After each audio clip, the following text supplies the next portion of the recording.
Hi, welcome back to my channel Sri lifestyle vlogs. நம்ம இன்றைக்கி இந்த வீடியோவில் என்ன பார்க்க போகிறோம்னா, நேற்றுக்கு நான் சொன்ன மாதிரி நெய் பாயசம் தான் பார்க்க போகிறோம். வெல்லத்தை கரைய விட்டு கொதிக்க வச்சுருக்கேன். நான் சர்க்கரை 1/2 டம்ளர் ஆட் பண்ணுறேன். பாருங்கோ, சாதமும் வேக வச்சாச்சு, அரிசி வேக வச்சாச்சு. பார்த்துக்கோங்க. இங்கே பாருங்கோ, உங்களுக்கு எதிர்தான் எடுத்திருக்கேன். 1/2 டம்ளர். இந்த டம்ளரில் தான் நான் அரிசி எடுத்துட்டுருக்கேன். இந்த டம்ளரில் 2.5 டம்ளர் வெல்லம், 1/2 டம்ளருக்கும் கீழோடைய சர்க்கரை எடுத்துக்கிறேன். இவ்வளோதான் எடுத்துட்டுருக்கேன். வெல்லத்தில் போட்டாச்சு.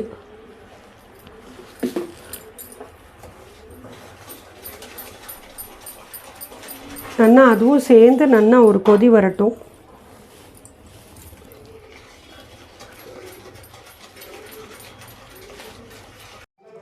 இங்கே பாருங்கோ, இப்படி கொதிக்கணும். நுரைச்சுண்டு வரணும்னு சொன்னேன் இல்லையா? இந்த மாதிரி கொதிக்கிற நேரத்தில் நம்ம சாதத்தை போட்டோம்னா அப்புறம் கொஞ்சம் கொஞ்சமாக நெய் விட்டுக்கணும். இங்கே பாருங்கோ, நெய் எடுத்து வச்சுருக்கேன். பாருங்க, உங்களுக்கு எதிரதான் எடுத்து வச்சுருக்கேன். இதில் நான் எவ்வளோ விடுறேன், எவ்வளோ செலவாகுதுங்கிறத பார்த்துக்கலாம். இங்கே பாருங்க, சாதம் வேக வச்சுருக்கேன். இங்கே பாருங்க, வேக வச்சுருக்கேன்.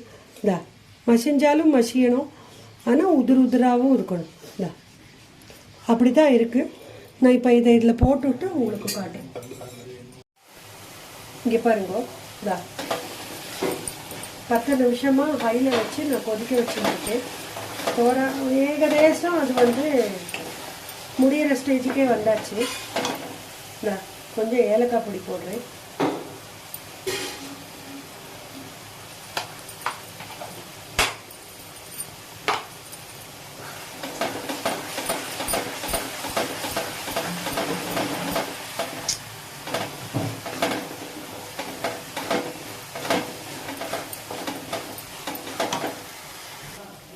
இங்கே பாருங்கோ, நான் சொன்னது மாதிரி 1 டம்ளர் எடுத்தேன். ஆனால் இன்னும் முக்கால் டம்ளர் தான் விட்டுருக்கேன். 1/4 டம்ளர் அப்படியே இருக்குது. நெய் கக்க ஆரம்பிச்சிருச்சு. நான் சொன்னேன் பார்த்தீங்களா, அந்த மாதிரி ஜாஸ்தி தேவைப்படாது. சில நேரம் 1 டம்ளரே இழுத்துரும், அதுக்கு மேலே கூட தேவைப்படும். இப்போ இதிலேருந்து நான் கொஞ்சமாக முந்திரி பருப்பு வறுக்கிறதுக்கு மட்டும் விட்டுக்கிறேன். அதுக்கு மேலே விட்டுக்க மாட்டேன். இன்னமும் இவ்வளோ நெய் பாக்கி தான் இருக்குது.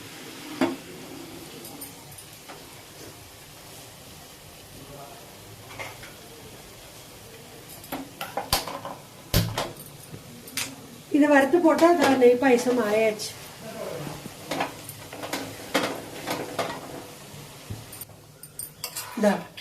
வறுத்த முந்திரி பருப்பை போட்டாச்சு. அவ்வளோதான், நெய் பாயசம் ஆயாச்சு. வித்தின் 10 to 15 minutes நான் சொன்ன அளவில் பண்ணினது ஆயாச்சு.